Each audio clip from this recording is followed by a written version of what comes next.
I caught him rehearsing a breakup speech, with his girlfriend and her best friend filming. She'll cry then start begging, he smirked.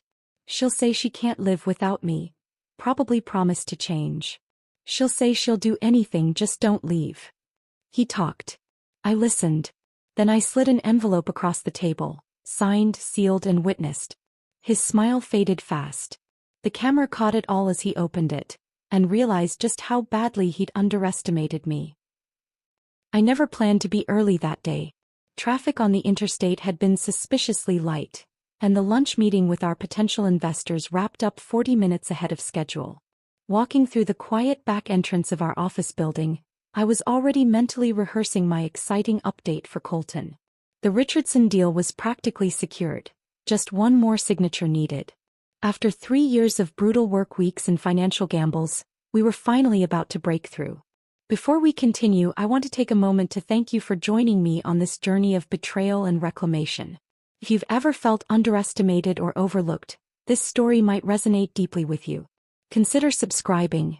It's completely free and connects you with others who appreciate these tales of quiet strength and calculated justice. Now let's return to the moment everything changed. That's when I heard my husband's voice drifting from the conference room, the door left slightly ajar. Something in his tone made me pause, an unfamiliar coldness I'd never heard him use at work. She'll cry then start begging, Colton was saying, his voice carrying a smirk I could practically visualize without seeing his face. She'll say she can't live without me, probably promise to change. I froze, my hand gripping the strap of my leather messenger bag so tightly my knuckles turned white. Who was he talking about? My stomach twisted with a sick feeling I couldn't immediately identify. She'll say she'll do anything, just don't leave, he continued, his voice taking on a mocking tone that made my blood run cold. Instinct told me to stay hidden. I pressed myself against the wall beside the door, barely breathing as my husband continued. Riley's always been predictable like that. Remember when I wanted to move cross-country for business school? The waterworks started immediately. Same thing when I suggested selling her dad's lake house to fund the initial startup costs. My name. He was talking about me. The floor seemed to tilt beneath my feet, but something kept me rooted in place. The timing has to be perfect, Colton continued. Right after we sign with Richardson, but before the money hits our accounts. She'll be too emotional to think clearly about her stake in the company. A female voice responded, familiar in a way that made my skin crawl.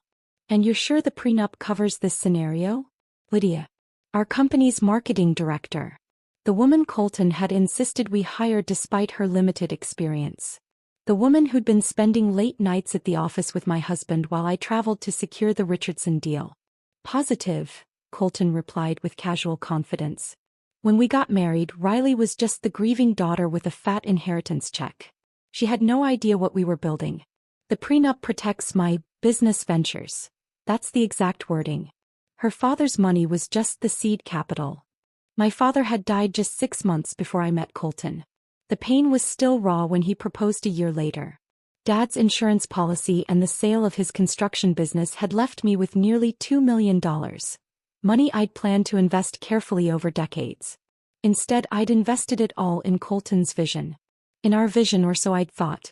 Honestly, another female voice chimed in. I'm impressed. You've got this plan down to the exact phrases she'll use. Molly. My college roommate. The woman who'd stood beside me at my wedding. The friend who'd cried with me on the anniversary of my father's death each year. I felt bile rise in my throat but forced it back down. My mind raced to catalog every interaction with Molly over the past months, searching for clues I'd missed. That's because I know exactly how she'll react, Colton continued, sounding almost bored now. She's never been particularly complicated. A soft laugh from Lydia. And you're sure you want me filming this? For prosperity. Posterity, Molly corrected. And yes, we need documentation of how she reacts when you tell her. If she tries anything funny with the company afterward. She won't, Colton interrupted. Riley avoids confrontation like the plague. Always has. She'll be too devastated to fight back. Something shifted inside me in that moment. A fundamental change in the foundation of who I was. The woman they were describing, the woman my husband thought he knew so thoroughly, began dissolving. In her place stood someone new, Someone they hadn't accounted for in their careful calculations.